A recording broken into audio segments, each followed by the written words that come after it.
Hello guys, this is matrix institute. So இப்போ பார்த்தீங்கன்னா கோல்டோடைய values கடந்த ஒரு வருஷத்தில் 51% ஏறி இருக்கு.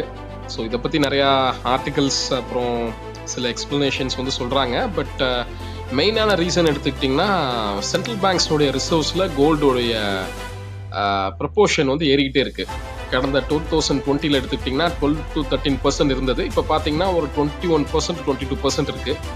ஸோ இந்த ரேஷியோ கிட்டத்தட்ட நமக்கு ஒரு 10% ஏறி இருக்கு. மத்திய வங்கிகள் எல்லாம் வாங்கி வச்சிருக்காங்க. அது ஒரு main reason. Apart from that அன்சர்டனிட்டியும் பார்த்தீங்கன்னா பயங்கர ஹெவியாக இருக்குது பிகாஸ் ஆஃப் ட்ரம்ப் டேரிஃப் போட்டார். ஏப்ரலுக்கு அப்புறம் லிபரேஷன் டே டேரிஃப்ஸ்னு சொல்லி போட்டார். அந்த டேரிஃப்ஸ்னால பார்த்தீங்கன்னா ஹெவியான அன்சர்டனிட்டியாக இருக்குது. பார்த்துருப்பீங்க நீங்களே.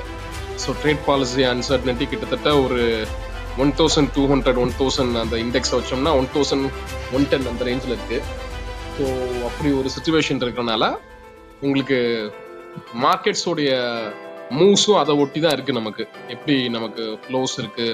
ஸோ ட்ரேடோடைய லெவல்ஸ் வச்சு தான் இருக்குது. முக்கியமாக இந்தியா மேலே 50% டேரிஃப்ஸ் போட்டிருக்காரு ட்ரம்ப்பு. ஸோ அதற்கான நெகோசியேஷன்ஸ்லாம் போயிட்டுருக்கு.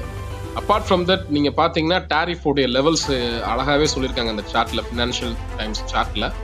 எண்ட் ஆஃப் 2024 என்ன டேரிஃப் இருந்தது, இப்போ அதுக்கப்புறம் ஏப்ரல் 2025 டேரிஃப் என்ன இருந்தது, அதுக்கப்புறம் ஜூலை 2025 என்ன மாதிரி டேரிஃப் அவர் சேஞ்ச் பண்ணாரு, இப்போ அக்டோபரில் என்ன இருக்கு அப்படின்னு போட்டிருக்காங்க. இந்தியாவுக்கும் பிரேசிலுக்கும் ஏறி இருக்கு. நீங்கள் பார்க்கலாம், ரெகுலர் அந்த பார் பார்த்தீங்கன்னா கடுமையாக ஏறி இருக்கு. சைனாக்கு பார்த்தீங்கன்னா முன்னாடி ஏத்தனோட குறைஞ்சது. அப்புறம் பார்த்தீங்கன்னா உங்களுக்கு ஜப்பானுக்கு குறைஞ்சு தான் இருக்கு. ஸோ இதுதான் இப்போ கண்டிஷன். அப்புறம் ஃபைனலாக பார்த்தீங்கன்னா உங்களுக்கு IMF வந்து இன்டர்நேஷனல் மானிட்டரி ஃபண்ட் வந்து இன்டர்நேஷ்னல் எக்கனாமிக்ஸ் அனலைஸ் பண்ணக்கூடிய ஒரு ஆர்கனைசேஷன். ஸோ Q4 2025க்கும் Q4 2026க்கும் வந்து பார்த்தீங்கன்னா ஃபோர்காஸ்ட் அறிவிச்சிருக்காங்க எக்கனாமிக் க்ரோத்து. அண்ட் கடைசியாக பார்த்தீங்கன்னா ஆர்டிஃபிஷியல் இன்டெலிஜென்ஸ் பூம் தான் யூஎஸ் ஸ்டாக் மார்க்கெட்டை வந்து பயங்கரமாக அப்வர்ட் மூவ்மெண்ட்டில் போக வைக்கிது.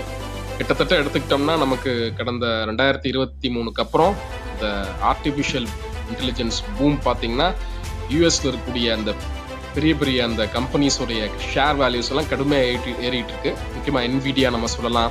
அதற்கப்புறம் அதை சார்ந்த நிறுவனங்கள் OpenAI பார்த்தீங்கன்னா அவங்க அந்த ChatGPT இன்ட்ரடியூஸ் பண்ணலேருந்து இதுக்கப்புறம் இப்போ XAI அவங்க பார்த்தீங்கன்னா மணி ரைஸ் பண்ணுறாங்க. நிறைய கம்பெனிஸ் வந்து பண்ணுறாங்க. இதை வந்து பபுள்னே சொல்கிறாங்க. இது எந்த அளவுக்கு பார்த்தீங்கன்னா உங்களுக்கு சஸ்டைனபிளாக இருக்கும் அப்படின்றது பார்த்தீங்கன்னா நமக்கு தெரியாது. பட் இந்த பபுள் பர்ஸ்ட் ஆகும்போது பார்த்தீங்கன்னா விளைவுகள் அதிகமாக இருக்கும். கிட்டத்தட்ட former IMF chief economist and டைரக்டர்ஸ்லாம் பார்த்தீங்கன்னா இதை வந்து ஹெவியாக வார்ன் பண்ணுறாங்க. இந்த மாதிரி கேபிட்டல் அக்குமுலேஷன் வந்து ஒரு கண்ட்ரிக்குள்ளே இருக்கக்கூடாது, எல்லா நாடுகள்லையும் இருக்கணும்னு சொல்கிறாங்க. இதை பற்றி நம்ம